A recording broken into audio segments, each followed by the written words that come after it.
Pour rester en bonne santé ou pour améliorer son état de santé, il faut aller voir un médecin pour faire un bilan de santé. Donc, cela te permettra d'améliorer ton état de santé et ça va te permettre aussi d'éviter certains aliments afin d'améliorer ou de rester toujours en bonne santé. De même, si tu veux améliorer ta situation financière ou si tu veux avoir une bonne santé financière, il est important de faire le diagnostic de ton patrimoine financier.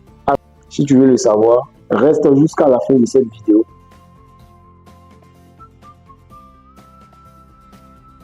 Alors, bienvenue à toi, je suis Joël Si, pour celui ou celle qui me découvre pour la toute première fois. Je suis comptable, je suis coach en finances personnelles, je donne des formations en comptabilité et aussi j'aide les plus jeunes qui viennent d'avoir leur diplôme et qui veulent entrer dans le monde professionnel. Je les aide aussi à obtenir leur premier stage et à avoir aussi leur premier emploi en leur partageant simplement mon expérience professionnelle. Alors, si ce sont des thématiques qui t'intéressent, n'hésite pas à t'abonner à cette chaîne, à activer la cloche de notification afin de ne rien manquer de nos prochaines vidéos. Alors, dans cette vidéo d'aujourd'hui, j'aimerais te montrer de façon simple comment est-ce que tu peux diagnostiquer ton patrimoine. Le patrimoine, c'est-à-dire l'ensemble des biens que tu as. Et avant cela, j'aimerais t'expliquer quelque chose de très simple. Est-ce que tu t'es déjà posé la question de savoir pourquoi chaque année, les plus riches du monde ont fait leur classement? Et sur quelle base, comment est-ce qu'on arrive à classer les plus riches du monde?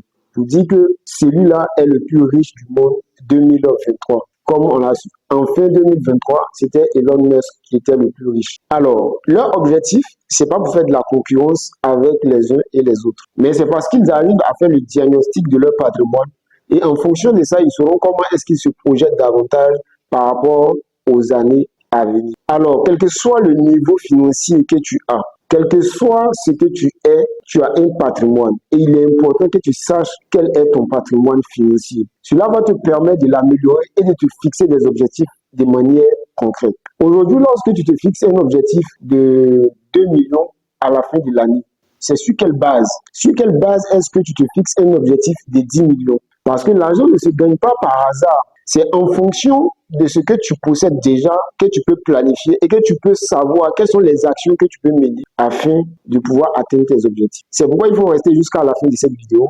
Aujourd'hui, nous allons aller sur mon écran et je vais vous montrer comment est-ce que on peut faire le diagnostic et connaître de façon concrète quel est notre patrimoine. Dans une autre vidéo, nous allons analyser notre patrimoine et ça va nous permettre de savoir est-ce que nous sommes sur le bon ou si nous devons changer de direction. Alors, reste jusqu'à la fin et puis n'hésite pas à me laisser un pouce bleu si cette vidéo t'a plu. Partage-la à tous ceux ou celles que tu sais que cette vidéo pourra aider afin d'améliorer. Pourquoi à chaque fois je prends toujours un exemple sur la santé que je compare avec les finances?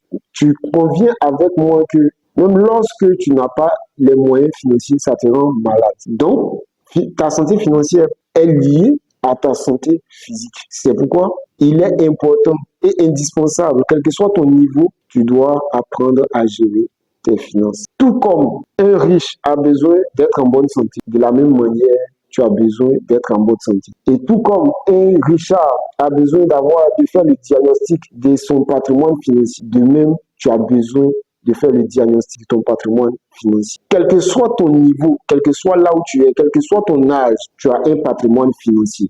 Et vous serez étonné si vous restez jusqu'à la fin de cette vidéo. Lorsque nous allons voir sur mon écran des exemples concrets et pratiques, vous saurez que tout le monde a un patrimoine et on peut améliorer notre patrimoine. On peut se fixer des objectifs qu'on peut atteindre afin d'aller de l'avant. Alors reste jusqu'à la fin et on y va sur mon écran.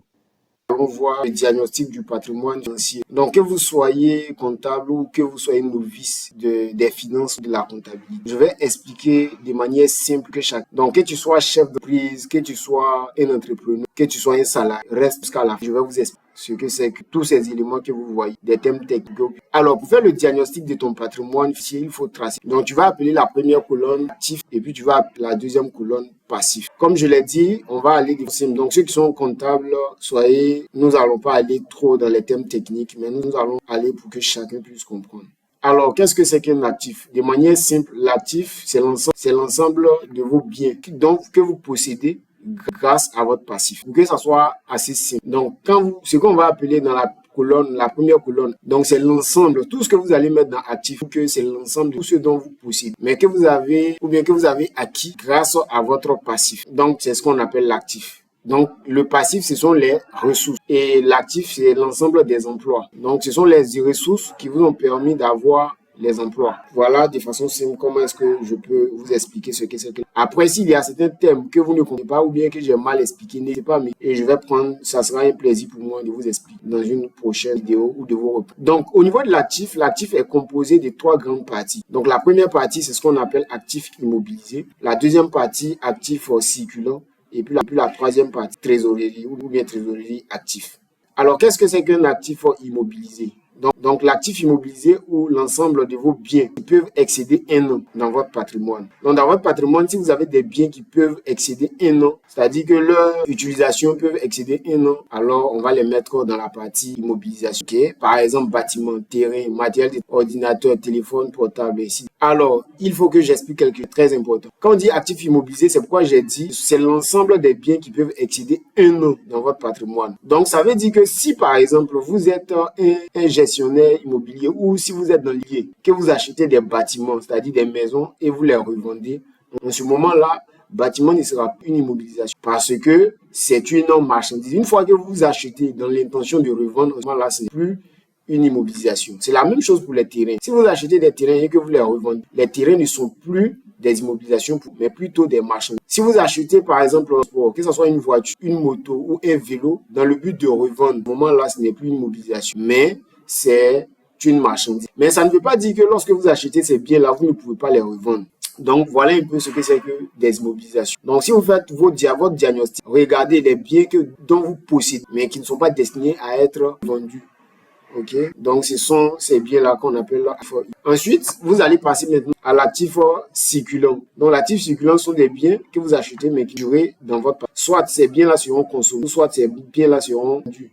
Okay. Donc, vous allez les revendre ou bien vous allez les consommer. Par exemple, l'abonnement à Internet, les connexions au niveau de la télévision. Vous avez la boîte à pharmacie, des produits Ninel et puis les sorties loisirs. Si vous avez d'autres, vous les achetez. Mais vous devez être dans la logique que ces biens-là ne vont pas durer. Donc, vous les achetez dans le but de les consommer. Et quand vous les consommez, soit ces biens-là disparaissent ou bien ces biens-là, vous les revendez. Qu'on appelle actif circulant. Ensuite, on passe maintenant à la trésorerie active. La trésorerie active, c'est l'ensemble de tout ce qui est, si vous voulez, la liquidité, l'argent que vous pouvez toucher à ce qu'on appelle la... Donc, l'argent que vous avez dans votre poche, vous pouvez l'utiliser à tout. Votre compte d'épargne, vous pouvez aller faire des retraits. Votre compte mobile money, vous pouvez retirer à tout. Et puis, les souscriptions à des cryptos. Voilà, les cryptos, pourquoi je les ai mis dans... Parce que ce sont des en quelque sorte, c'est une monnaie. Voilà, c'est une monnaie électronique que vous pouvez avoir de la... Ensuite, vous avez des actions en bourse. C'est la même chose. Ça fonctionne les souscriptions à des cryptos. Voilà, ce sont des monnaies scripturales pourquoi je les ai mis dans cette partie-là. Pour ceux qui sont comptables, vous allez entendre quelque part les titres de participation. Les titres de participation ne sont pas dans les... Pourquoi? Parce que ce sont des droits qu'une personne ou qu'une société peut posséder dans une entreprise qui peuvent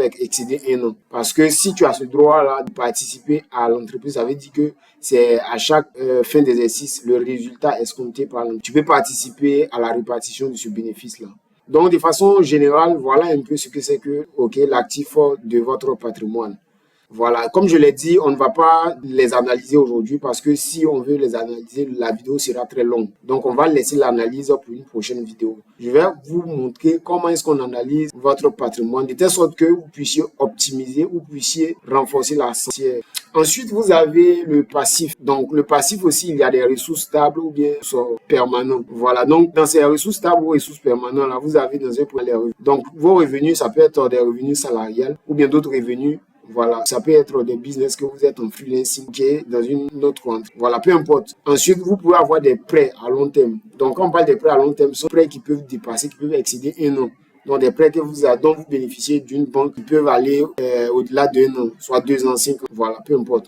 Mais c'est à plus d'1 an. Et après ça, vous avez le total ressources stable. Donc, comme vous pouvez le constater, ces deux parties-là, l'actif immobilisé et puis ressources stables vont de pair. Voilà. Donc, ce sont 2 éléments, les 2 premières parties dues dans votre patrimoine. Ils peuvent excéder 1 an dans votre patrimoine. C'est pourquoi pour les entreprises ou même pour votre patrimoine, je pense que dans l'analyse, je vais vous présenter ça, ce qu'on appelle le besoin en fonds de roulement ou bien le fonds de roulement. Le fonds de roulement est calculé à partir de l'actif et des ressources stables ou bien des ressources. C'est lorsqu'on fait la différence, c'est ce que vous trouvez là qu'on appelle le fonds de roulement. Et après, maintenant, on va voir le besoin. Mais ça sera pour une prochaine vidéo. Ensuite, vous avez les ressources, le passif circulant. Donc, le passif circulant, c'est tout ce que vous avez comme dette fournisseur. Donc, si vous avez, par exemple, des abonnements que vous payez peut-être après consommation, on peut les mettre dans passif circulant.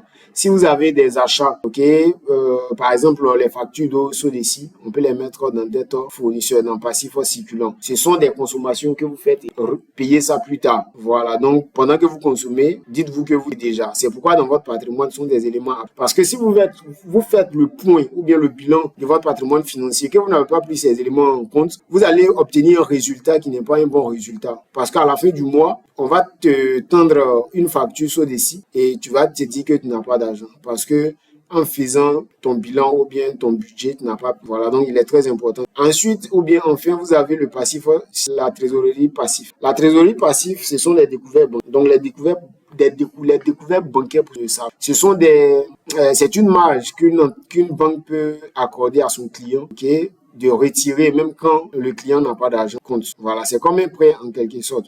Donc, si vous avez par exemple un compte épargne ou bien un compte courant et que vous avez 10 millions dans le bouquet, peut-être que vous faites du commerce, la banque peut vous aider à retirer plus de 10 millions, c'est-à-dire retirer par exemple, voilà, les 2 millions seront comme un prêt, que vous allez bourser. Mais une fois que vous avez atteint les 10 millions, donc les 2 millions là, la banque va toujours vous permettre de faire des retraits, mais votre compte c'est moins.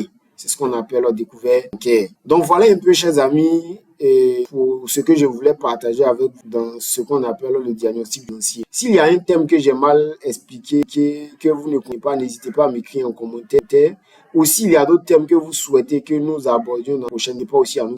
Partage cette vidéo, active la cloche de notification, abonne-toi. C'est ce qui m'encourage à faire davantage de vidéos afin de partager à chacun. Alors, merci bien d'avoir regardé cette vidéo et on se dit. Alors, merci bien d'avoir regardé cette vidéo. Dis-moi en commentaire qu'est-ce que tu as pu constater dans tout ce que nous avons montré tout au long de cette vidéo. Si cette vidéo t'a plu, n'hésite pas à la partager. N'hésite pas à me laisser un commentaire.